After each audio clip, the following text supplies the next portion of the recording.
Hi, my name is Jade. I'm the vocal tutor from Birmingham Rock School, and in today's Tutor Tip Tuesday we're going to be looking at the differences between our chest and head voice. So firstly, let's make sure we understand what chest and head voice is. So our chest and head voice are different types of vocal registers. So what is a vocal register? Well, a vocal register refers to different ways of producing sounds with the voice. So for example, you can have higher and lower registers.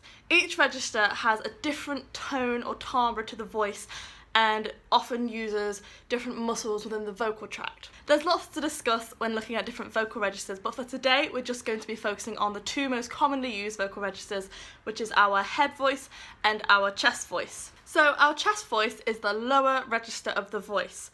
It has a thicker, warmer quality, and it can be best described as your regular speaking voice. So the voice I'm using to speak right now is my chest voice. So for the majority of the time that we are singing, we are using our chest voice, which is why for most people, our chest voice is the most trained part of our voice, especially for beginner singers. Here is an example of what chest voice sounds like.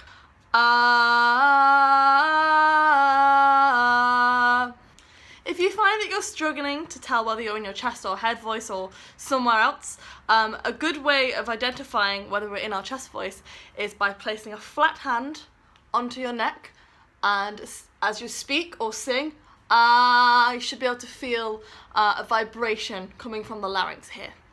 In contrast, our head voice is the higher part of our register, and it has a thinner, breathier quality. Head voice can sometimes be referred to as falsetto for males, but again, lots of different singing teachers will have different sorts of ways of approaching this, so it's best you go do your own research and see what terms fit best for you. Now, whilst the head voice can have a thinner, breathier quality to its sound, with good vocal training and practice, this can be just as powerful as our chest voice. Here is an example of what head voice sounds like.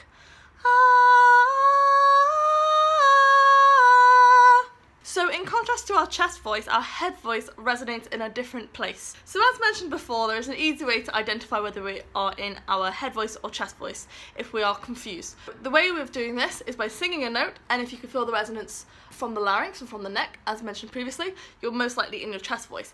If the resonance seems to be coming from higher up, so in our mask area here or along the jawline, that likely means that we are singing in our head voice.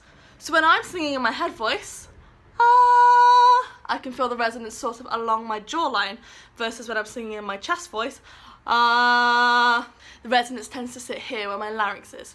An easy way in which we can notice the difference between our chest and head voice is by doing a simple siren warm-up. To make this siren sound, we can simply pick a closed vowel such as an ng or an and start from the bottom of our range, sliding all the way to the top and back down again, like this.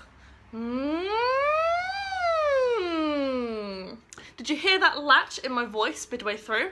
That would be the transition between my chest and head voice. You'll find that the more you practice transitioning between your head and chest voice, the easier it becomes to smooth over the break. Another interesting fact about our head and chest voice is we can feel the way in which it moves the larynx up and down as we switch between the registers. So an easy way to do this is by placing a flat hand on your neck once again and repeating this siren exercise like so. You should be able to feel your larynx here moving up and down. Thank you for watching my Tutor Tip Tuesday. I hope you learned something about vocal registers, and I'll see you soon.